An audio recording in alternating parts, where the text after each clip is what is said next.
అప్పట్లో శ్రీరాముల వారు వనవాసంలో ఉన్న సందర్భంలో ముందున్న సీతారామ స్వామి ఎలా ఉంటారో అలాంటి విగ్రహం ఇక్కడ ఉన్నట్లుగా తెలుస్తోంది.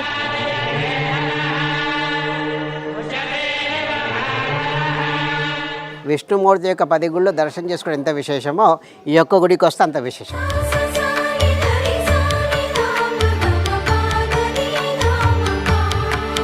వాళ్ళకి సెంటిమెంట్ ఏంటంటే సినిమా వాళ్ళకి ఇక్కడ ఒక్క షాట్ తీస్తే చాలు సినిమా హిట్. ప్రస్తుతం మనం శంషాబాద్కి దగ్గరలో ఉన్నటువంటి అమ్మపల్లి శ్రీ సీతారామచంద్రస్వామి దేవస్థానంలో ఉన్నాము. ఈ ఆలయానికి చాలా గొప్ప చరిత్ర ఉంది. అప్పట్లో శ్రీరాముల వారు వనవాసంలో ఉన్న సందర్భంలో ఇదే ప్రాంతంలో కొంతకాలం పాటు ఆయన రెస్ట్ తీసుకున్నారు, అంటే విశ్రాంతి తీసుకున్నటువంటి ప్లేస్ ఇది. అక్కడనే ఈ ఆలయాన్ని నిర్మించారు. లోపల విగ్రహం కూడా చాలా స్పెషల్ అని చెప్తున్నారు. ఆ విగ్రహంలో ఆంజనేయ స్వామి లేనటువంటి విగ్రహం ఇది. ఆంజనేయ స్వామి లేకుండా ముందున్న సీతారామ స్వామి ఎలా ఉంటారో అలాంటి విగ్రహం ఇక్కడ ఉన్నట్లుగా తెలుస్తోంది. ఆ విశేషాలన్నీ కూడా లోపల పంతులు గారిని అడిగి తెలుసుకుందాం మనం. రండి. శ్రీరామచంద్ర పరబ్రహ్మణే నమః. గరుడ స్వామి అలాగే హనుమంతులు ఇద్దరు కూడా ధ్వజస్తంభం దగ్గరే ఉన్నారు. ఎక్కడా మనకి ఇలాంటి విగ్రహాలు కనిపించవు. నిజానికి ఈ ఒక్క టెంపుల్లోనే ఇది ప్రత్యేకంగా మనం చూడొచ్చు. పంతులు గారితో మాట్లాడదాము, ఇంకా ఈ ఆలయానికి సంబంధించినటువంటి అన్ని విశేషాలను ఆయన ద్వారా తెలుసుకుందాం. ప్రస్తుతం మనతో పాటు ఆలయానికి సంబంధించినటువంటి ప్రధాన పూజారి గారు సత్యనారాయణమూర్తి శర్మ గారు ఉన్నారు. ఆయన అడిగి ఈ ఆలయానికి సంబంధించినటువంటి మరిన్ని విశేషాలు ఇప్పుడు తెలుసుకుందాం.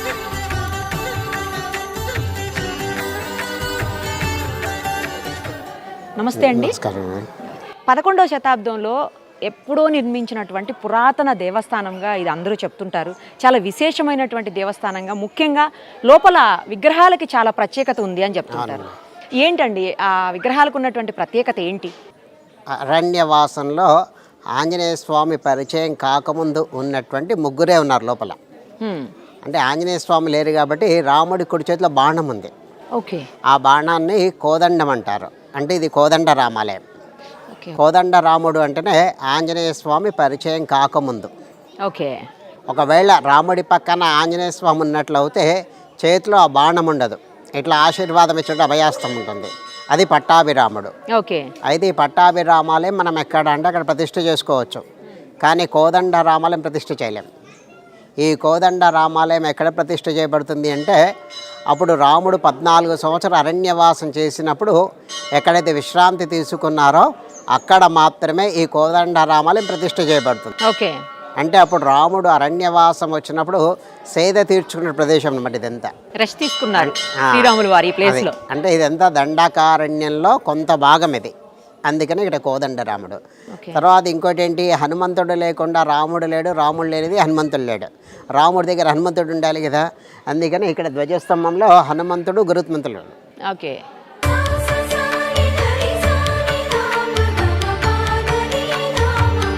ఇక్కడ ఉన్న విశేషం ఏంటంటే మన అందరి కోరిక లోపల రాముడు చెప్పుకుంటాం. రాముడు ఏం చేస్తాడు, ఎదురుగా హనుమంతుడికి చెప్పి వచ్చిన వాళ్ళందరి కోరిక నెరవేర్చమని చెప్తాడు. కాబట్టి రాముడికి హనుమంతుడికి మధ్యలో మనం ఎవరం కూడా అడ్డంగా నిల్చోకూడదు. మామూలు కూడా ఏ గుళ్ళల్లో కూడా దేవుడికి ధ్వజస్తంభానికి అడ్డంగా ఉండకూడదు. ఇక్కడ విశేషం ఏంటంటే ధ్వజస్తంభంలో హనుమంతుడు గరుత్మంతుల వారు ఇద్దరుగా ఉన్నారు. తర్వాత ఇక్కడ విగ్రహాలు మనం 11వ శతాబ్దంలోని విగ్రహాలు అని చెప్తున్నాం కదా, అది ఎట్లా మనకు ఎంత పాత విగ్రహాలు చూసినా వేరే ఆలయాల్లో విగ్రహాలు ఏ విధంగా ఉంటాయి, మన శరీరాకృతి ఏ విధంగా ఉందో ఆ విధంగా ఉండి మకర తోరణం అంటే ఆర్చ్ అనేది ఇత్తడిది కానీ వెండిది కానీ ఉంటుంది. అవును. కానీ ఇక్కడ మనకు అలా కాకుండా రాముడు మకర తోరణం ఏకశిల విగ్రహం, సీతమ్మ వారు మకర తోరణం ఏకశిల, లక్ష్మణస్వామి మకర తోరణం ఏకశిల. అంటే ఈ విధంగా మకర తోరణంతో కలుపుకున్నటువంటి ఏకశిలారాతి విగ్రహాలు కేవలం 11వ శతాబ్దంలోని విగ్రహాలండి. అంటే మనకు 11వ శతాబ్దంలో గుర్తింపు ఏంటంటే మకర తోరణంతో కలుపుకున్నటువంటి ఏకశిలాల విగ్రహాలు అవుతాయి 11వ శతాబ్దంలోని విగ్రహాలు. ఓకే. ఓకే. తర్వాత మనకు విష్ణు యొక్క దశావతారాలు ఉన్నాయి కదా, ఈ దశావతారాలు మనం దర్శనం చేసుకోవాలి అని అనుకుంటే ఒక్కొక్క అవతారానికి ఒక్కొక్క గుడి చొప్పున 10 గుళ్ళు తిరగాల్సి వస్తుంది. అవును. కానీ మనకి ఇక్కడికి వచ్చినామంటే మనకు దశావతారాలతో పాటు రాముడు దర్శనం అవుతున్నాడు. అది ఎట్లా అంటే మనకి రాముడి మకర తోరణంలో రాతి మకర తోరణంలో దశావతారాలు ఉన్నాయండి. అంటే ఇక్కడ విశేషం ఏంటంటే విష్ణుమూర్తి యొక్క 10 గుళ్ళు దర్శనం చేసుకోవడం ఎంత విశేషమో ఈ యొక్క గుడికి వస్తే అంత విశేషం.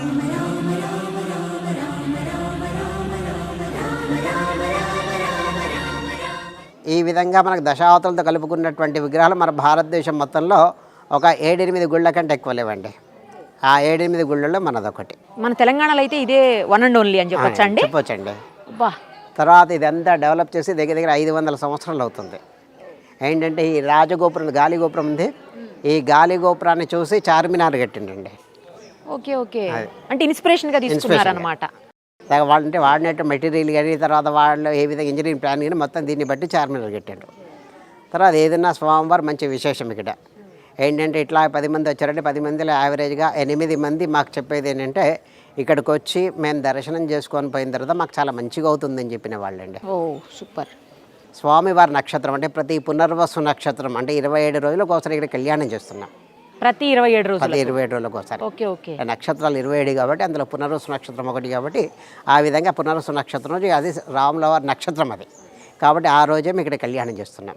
శ్రీరామనవమి అయితే సంవత్సరం ఒకసారి అవుతుంది. అప్పుడు కళ్యాణం మీద ఎంతోమంది ఆశ ఉంటుంది కూర్చోవాలని చెప్పని, కాబట్టి ఎవరికి కూర్చోబెట్టలేము అప్పుడు.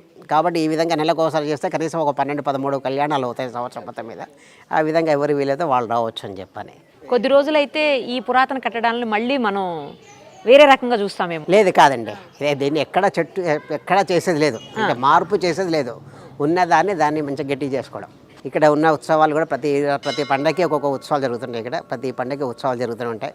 అవి ఏవి ఉన్నా కానీ ఇక్కడ దేవాదాయ శాఖలో ఉంది ఇది ఎండోమెంట్స్ తర్వాత ఇటు భక్తుల సహకారంతో ఈ కార్యక్రమాలన్నీ జరుగుతాయండి. కోనేరు కూడా అప్పటి నుంచి 11వ శతాబ్దం నుంచి 500 సంవత్సరాలు 500 సంవత్సరాల నుంచి. Okay okay. తర్వాత ఇక్కడ మండపంలో కూర్మం ఉంది. ఇక్కడ తాబేలు. ఆ తాబేలు విశేషం ఏంటంటే మనకి అందరికీ తెలిసిన విషయం హిందూ అంటే తెలిసిన విషయం ఏంటంటే ఏంటి విష్ణు అవతారాలు 2వ అవతారం కూర్మ అవతారం. అయితే ఈ కూర్మం ఎక్కడైతే ఉంటుందో అక్కడ కోనేరు ఉంటుంది మనకి. ఆ విధంగా మనకి ఇక్కడ 2 కోనేరులు ఉన్నాయి, ముందు ఒకటి వెనకాల ఒకటి. ఓహో. తర్వాత మన జీవరాశులు అంటే మనిషే కావచ్చు పశు పక్షాదులు ఏది తీసుకున్నా కానీ మన మనిషికి 100 సంవత్సరాల ఆయు ప్రమాణం చెప్పుకుంటాం. ఆ విధంగా కూర్మాన్ అంటే తాబేలికి 3000 సంవత్సరాల ఆయు ప్రమాణం. ఇది ఏ గుళ్ళో అయితే ఉంటుందో ఆ గుళ్ళో ఉన్న దేవుడి యొక్క శక్తి కూడా అన్ని వేల సంవత్సరాలు ఉండాలి కూర్మ ప్రతిష్ఠ చేస్తుంటారు.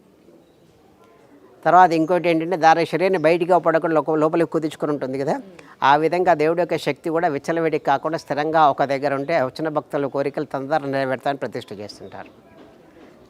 తర్వాత ఇంకోటి ఫైనల్గా వాస్తు దోషం అంటూ ఉంటుందండి కూర్మం అంటే. అయితే చాలామందికి ఏమనుకుంటారంటే ఇక్కడే ఉంది కదా కూర్మం ఎక్కడో లేదు కదా అంటుంటారు. కానీ ప్రతి దేవాలయంలో ఉంటుంది కూర్మం. అంటే దాని ఉన్నటువంటి స్థలాన్ని బట్టి కూర్మం ఏర్పాటు చేస్తారు. ఇక్కడ పెద్దగా ఉంది కాబట్టి ఈ విధంగా ఏర్పాటు చేస్తారు. రైట్. నాకు ఇక్కడ ఇంకొక విశేషం కనిపిస్తుందండి. ధ్వజస్తంభం చూస్తుంటే నార్మల్గా ధ్వజస్తంభం ఎక్కడా కూడా ఇలా శిలతోటి కనిపించదు, చాలా తక్కువ చూస్తాం నాకు తెలిసినంత. దాంట్లో కూడా మళ్ళీ స్వామివారి అవతారాలు ఉన్నాయి కొన్ని. ఆంజనేయ స్వామి అటు సైడ్ ఇంకా వేరే హనుమంతుడే అన్ని ఆంజనేయ స్వామినా? ఓకే, రకరకాల అవతారాలు ఉన్నారు ఆంజనేయ స్వామి. అయితే ఇక్కడ ఏంటంటే ఇది ధ్వజస్తంభం కాదు, ఇది ద్వీపస్తంభం. ఓకే. అంటే కార్తీక మాసం దీపాలు. కానీ ద్వీపస్తంభం కూడా ఇలా ఇక్కడ నేను చూడలేదు. అయితే శిలతోటి ఎక్కడ? అవును, అయితే ద్వీపస్తంభం అనేది శిలతోటే ఉంటుంది దాదాపుగా. ఇది ధ్వజస్తంభం ఈ పక్క ముందు. కానీ ఆ ధ్వజస్తంభానికే ద్వీపాన్ని ఇచ్చేస్తారు కదా కార్తీక మాసంలో? కాదు, అందుకే సపరేట్గా అప్పట్లో అంటే పాతకాలంలో ధ్వజస్తంభం ద్వీపస్తంభం విడిగా పెట్టేవాళ్ళు. ఓహోహో, ఇప్పుడు 2 కలిపి పెట్టేస్తున్నారా? చిరంజీవి గారి దగ్గర నుంచి జూనియర్ ఎన్టీఆర్ వరకు అనేక సినిమాలు, కొన్ని వందల వేల సినిమాలు ఇక్కడ షూట్ చేశారని చెప్పేసి, చాలా సాంగ్స్ అవన్నీ షూట్ చేశారని విన్నాను నేను, హీరోస్వి. అలా ఎవరెవరు చేశారో మీకేమన్నా ఐడియా ఉందా? అంటే దగ్గర ఇక్కడ 450 సినిమాలు అయ్యాయండి. ఫస్ట్ మొదలు జరిగిన సీనియర్ ఎన్టీఆర్ గారిది పోతులూరి వీరబ్రహ్మం గారి జీవిత చరిత్ర, అది మొదలు జరిగినటువంటి సినిమా ఇక్కడ. ఓకే, పెద్ద ఎన్టీఆర్ గారు. దాని తర్వాత ఇద్దరే, విక్రమ్, అహనా పెళ్ళండి, ఈ 4 సినిమాలు అయ్యాయి. ఓకే, మీరు రాకముందు అవి. నేను వచ్చిన తర్వాత మొదలైన సినిమా రిక్షా ఓడి సినిమా నుంచి రెబల్ వరకు కూడా 450 సినిమాలు అయినాయండి ఇక్కడ. పాటలు కానీ స్టోరీ కానీ చాలా ఉన్నాయి ఇక్కడ. వాళ్ళకి సెంటిమెంట్ ఏంటంటే సినిమా వాళ్ళకి ఇక్కడ ఒక్క షాట్ తీస్తే చాలు, సినిమా హిట్. సినిమా హిట్ అవుతుందని వాళ్ళ సెంటిమెంట్తో ఆ విధంగా సినిమాలు చేసేసి. సో మీరు చెప్పిన మూవీస్ కూడా అన్ని హిట్లేలేండి. అవునండి. మీరు ఇప్పుడు కొన్ని పేర్లు చెప్పారు, అవును. అన్ని మూవీస్ హిట్టే. సంక్రాంతి ఒకటి, గుర్తు అన్నమయ్య ఒకటి, లహరిలో అన్ని హిట్ సినిమా. ఇవన్నీ దాదాపుగా అన్ని హిట్ సినిమాలండి. ఇక్కడ మాట్లాడుతుంటారండి మీతోటి వాళ్ళు హీరోస్?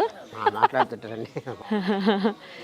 ముహూర్తానికి మీరు పెడతారా, వాళ్ళు వేరే వాళ్ళని తెచ్చుకుంటారా? ఏంటండి ముహూర్తాలు ఇక్కడ పెట్టేదానికి, షార్ట్స్ అవన్నీ తీయడానికి వేరే వాళ్ళు? అంటే మాకు ఇక్కడ బిజీ లేండి, మేము ఇక్కడ వచ్చిన భక్తులను చూసుకోవాలి కానీ మేము వాళ్ళు చూడలేం కదా.